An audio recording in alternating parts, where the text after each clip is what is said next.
Redline Gamer here. So today I'm going to discuss my feelings on if ESO is worth playing in 2022. There's a whole lot of caveats here. You know, depends on what you like. Do you like the PvP, PvE, raiding, solo, group content? That's a lot of questions here. The big answer for me is yes. It's definitely worth playing in 2022. It's a little older, yes, but it's extremely fun, and there's so much content out here. It depends on what you want to do. Now the question is, are you into solo play? You can go from level 1 to 50 in a short amount of time, solo. Extremely fast, extremely fun.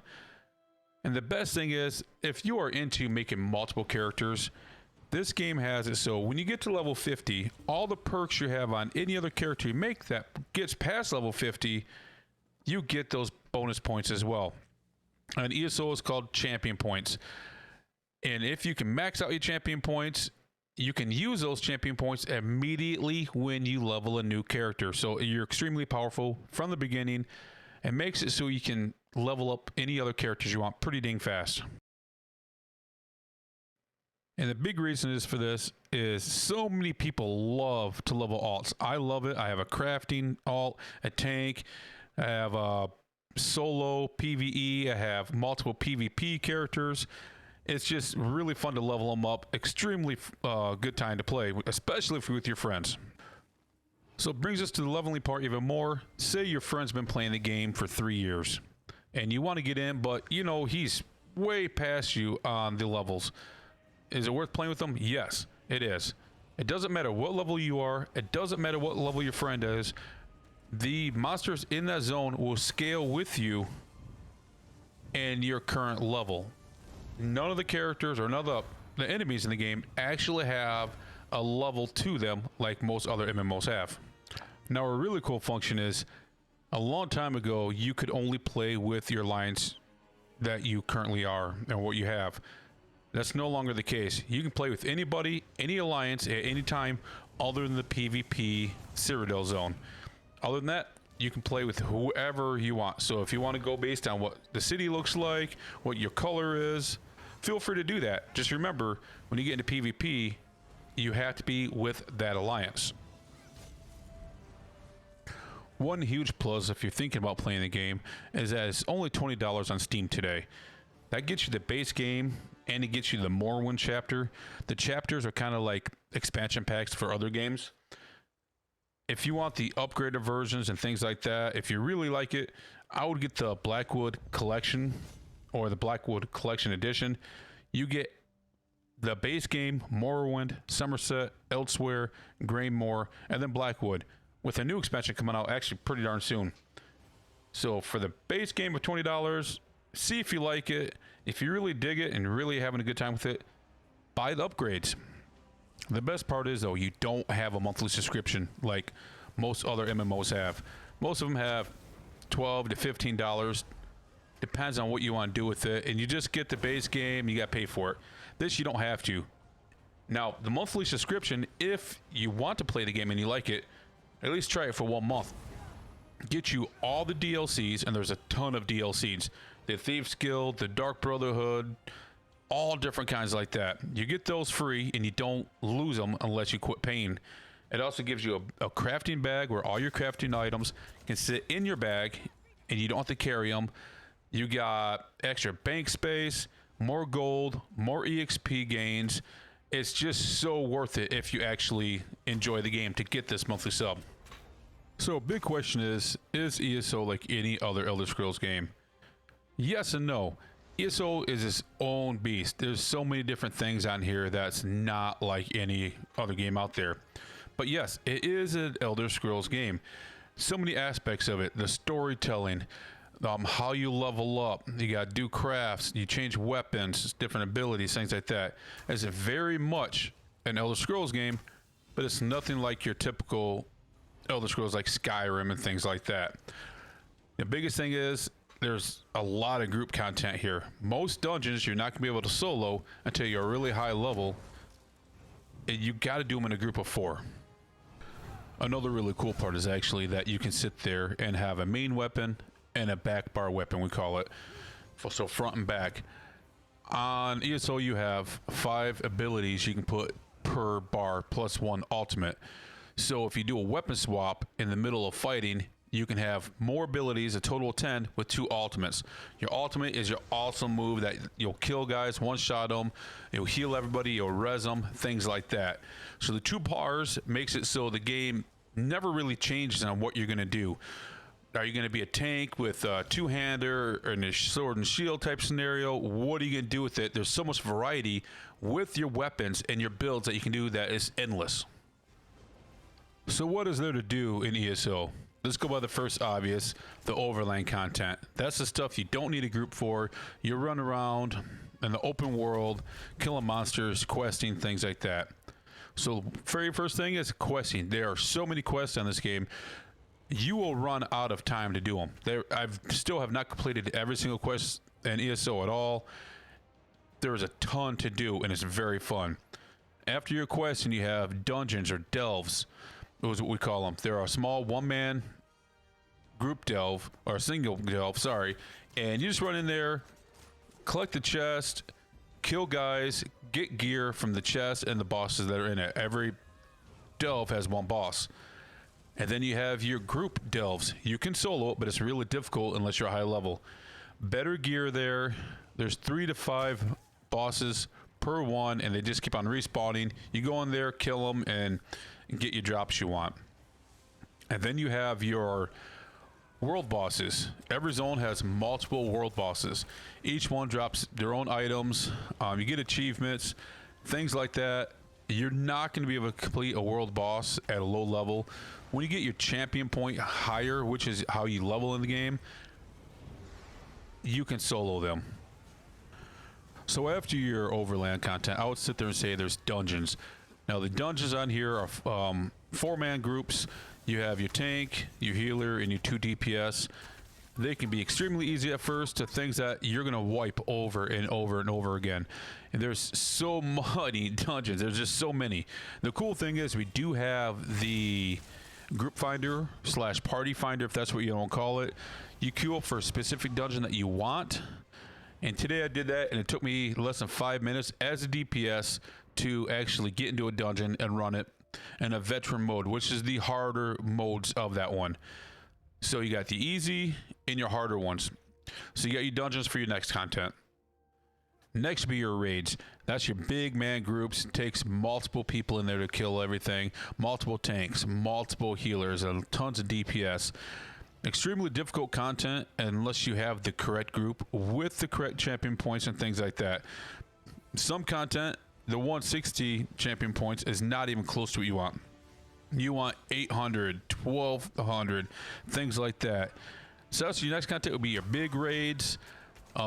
Extremely fun, extremely challenging as well. So if you want a challenge, come on out here and raid with us. Next, let's go with PvP content, because a lot of people play these type of games for the PvP aspect. There's so many different things you can do here, so many different classes that you can pick from, that your abilities are endless that you can actually, make a build on. The first one, let's go over the small one, is the 4v4v4 like I'm doing right now. Extremely fun. You can get in and out in about 10 minutes. Get your points, get your alliance points and EXP, things like that. See if you can win. A lot of people sit here and just do this all day, every day. Extremely fun, fast-paced battles. You have your team deathmatch, capture the flag type things, and you have your chaos ball, which is you're carrying a bomb around, and then things like that. So your normal PvP type games, this has it. Extremely fun and challenging to do.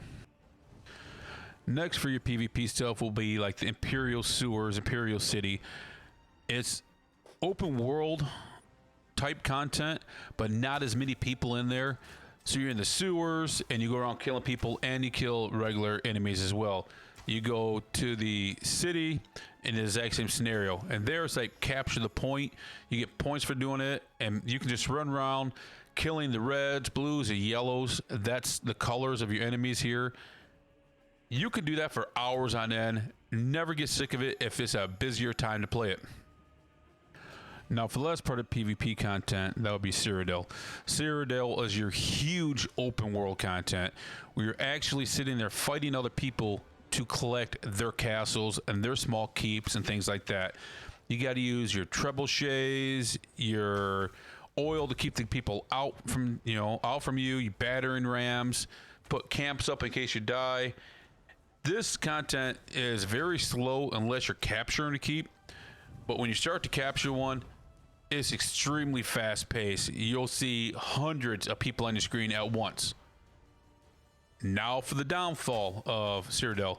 At times, depends on how many people are there, it can be extremely laggy. No matter how good your internet connection is, you could lag pretty bad. That's the biggest downfall you're going to have in the PvP. Now for my personal favorite about the ESO game, it's all the classes you have. You have your Dragon Knight, Necromancer, Nightblade, Sorcerer, Templar, Warden. Each one of these classes do extremely well in certain things.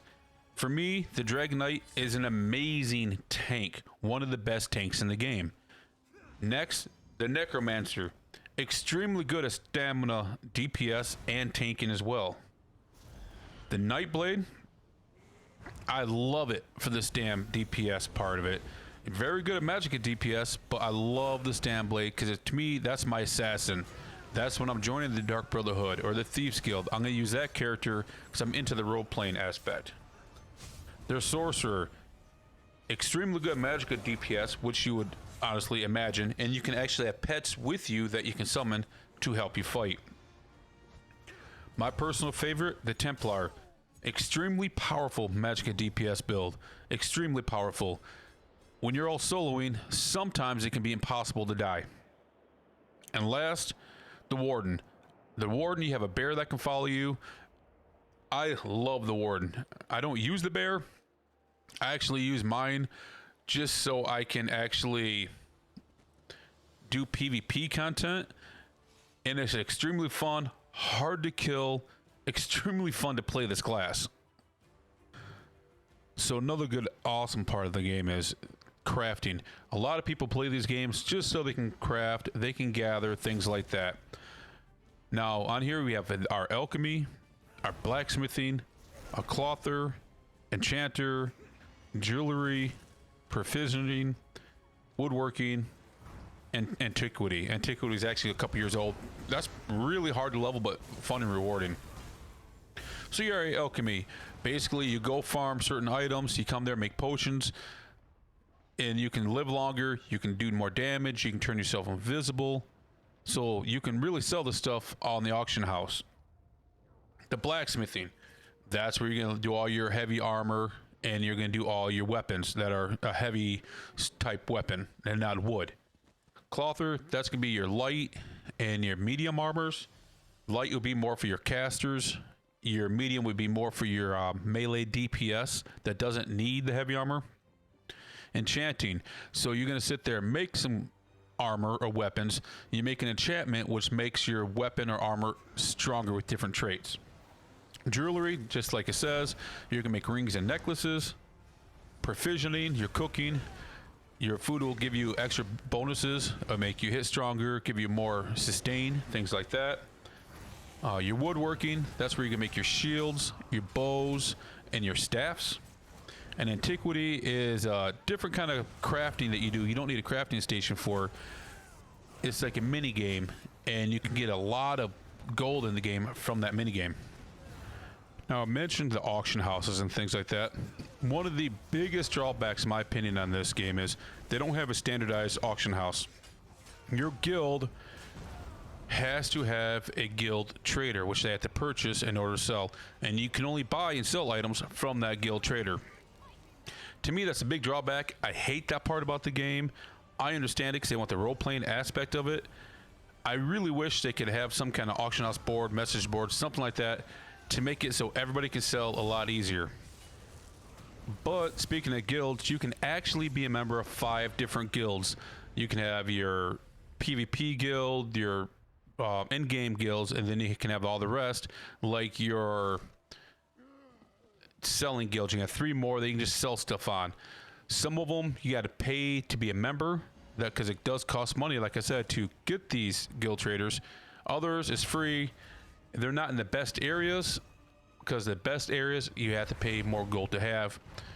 Like I said, that's the biggest drawback of the trading in the game I don't like, but it does work. Now, a huge part about playing these kind of games is how much content do they release. Elder Scrolls and ZeniMax is constantly releasing new content.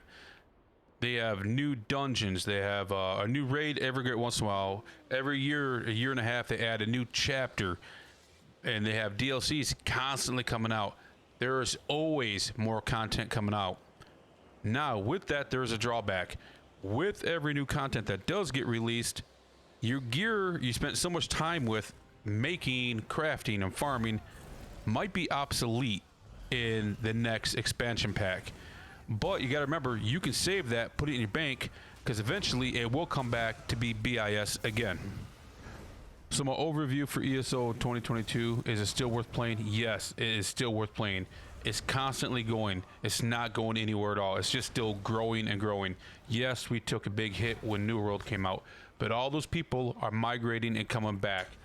So with the way the servers work on here, you have a North America mega server or Europe mega server. So anybody on your platform in North America or Europe will be playing with you. There's a ton of people out there playing this game. Yes, it's worth it. Yes, it's fun. Pretty cheap. I would highly recommend this to anybody. Well, I hope this content actually helped you out in deciding if you want to play or not. If it did, hit the like, hit the subscribe, and I'll see you next time.